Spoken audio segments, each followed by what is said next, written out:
If you're moving to southeast Wisconsin and you keep going back and forth between Kenosha, Pleasant Prairie, and Summers, this video is going to help you stop guessing because these areas are only a few miles apart, but they're actually pretty different. And the one that you pick matters more than most people actually realize. Here's the quick version before we get into it. Kenosha has a median sales price right around $285,000. Pleasant Prairie is sitting at $450,000, and Summers lands right in the middle at $322,000.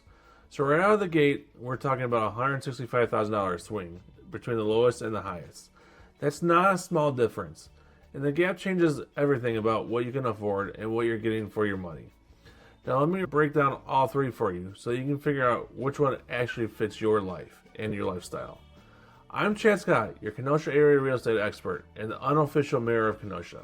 I help Illinois families make this move every week, and my job is to make sure that you have the full picture before you decide where to land.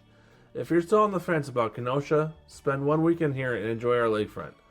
Some of the many festivals that we have, and you'll want to live here too. Okay, now let's get into the comparison. Let's start with Kenosha itself. This is the most affordable one of the three, and honestly, the one with the most personality. Median sales price is right around $285,000.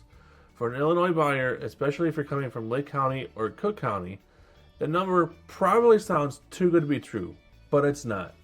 You can absolutely find a solid home with 3 bedrooms, a yard, and a real neighborhood for that price here. Now here's where you have to pay attention. Kenosha has the widest property tax range for the three areas. You're looking at roughly 1.21% on the low end up to 1.61%, depending on the specific property. So if you're budgeting, you want to look at the exact tax bill on any home that you're considering, not just the median. Your agent should be pulling that for you on every single offer. Neighborhoods like Whitecaps, Leona's, Rolling Meadows, and other higher end neighborhoods all have higher tax bases. Older neighborhoods like Forest Park and Southport have tax rates in the middle, and you'll find rates all over in neighborhoods like Harbor Park, Allendale, and the north side of the city. But here's what the numbers do not tell you about Kenosha. Kenosha has a real downtown. It has a lakefront. It has restaurants, coffee shops, and a farmer's market. Local art. If you want to feel like you're part of something and not just parking in a subdivision, Kenosha gives you that. It's the most walkable of the three by a pretty wide margin. The trade-off? The city also has pockets that are mixed in terms of quality. Not every block is the same. That's why having someone who actually knows neighborhoods here matters a lot, more than it does in a place like Pleasant Prairie. Pleasant Prairie is the newest filling of the three areas. The median sales price is around $450,000, and that price comes with a very different kind of home. You're talking about the newer builds, more polished subdivisions, and bigger lots in some cases.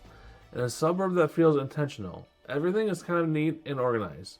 If you want turnkey, Pleasant Prairie is probably your answer. The property tax rate here actually runs around 1.21%. Which is on the lower end compared to parts of Kenosha. So you're paying more for the home, but your tax rate is not dramatically higher. Worth knowing. Pleasant Prairie is hot right now, and a lot of buyers that I talk to want to see houses in the village. There is a new construction subdivision going up right now, Highland Estates, with over 700 new construction homes. The elementary school that's going to feed into is going to be highly sought after, and it's Pleasant Prairie Elementary School. Now here's what I tell Illinois buyers to understand about Pleasant Prairie.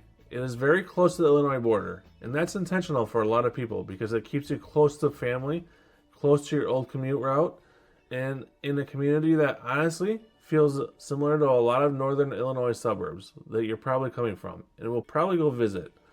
For some people, that's a comfort. For others, it feels like they didn't quite make the full move. That's not a criticism, it's just something that I hear from clients. If you want the Wisconsin lifestyle to feel different, Pleasant Prairie might not scratch that itch as much as the other two. But if you want a safe, clean, highly connected suburb with newer homes, it absolutely delivers for you.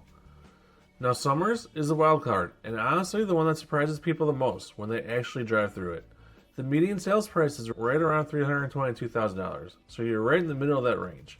But what you're getting for that price is something that you just cannot find in the Kenosha city proper or in Pleasant Prairie. Space, land, and privacy. Summers has a much more rural feel than Pleasant Prairie, and definitely more than Kenosha. It's almost like being west of the interstate. You can find properties with multiple acres, outbuildings, and room to breathe. If you have horses, dogs, a boat, a workshop, Summers is worth a serious look. Property tax rates run from about 1.36 to 1.43%, so a little higher than Pleasant Prairie and in the middle of the Kenosha range. But again, look at the actual bill on each property. The home values are usually lower, which means that your dollar amount on taxes is often very reasonable. A lot of buyers that we talk to don't even know that Summers exists. They just think it's Kenosha North. But Summers is its own village, and a lot of buyers find the space that they want while still being close to the city conveniences that they want every day. The one thing that you give up in Summers is the downtown, but downtown Kenosha or Racine are really close. There is no walkable downtown. You're going to be driving for groceries, restaurants, and entertainment. For some buyers, that's completely fine. For others, it's a deal breaker. Only you know which camper you're actually in. Okay, I get this question every single time someone is relocating with kids. What about the schools? And here's the honest answer. All three areas feed in the Kenosha Unified School District, which is KUSD. So technically, you are in the same district regardless of which community you choose. But that does not mean that every school is the same. The individual school that your kids attend will depend on the specific address of the home that you buy. Some schools in the district perform higher than others, so do not look at just the district rating. Ask your agent to pull the specific elementary, middle, and high school for any home that you're serious about. That's the number that actually matters to you and your family.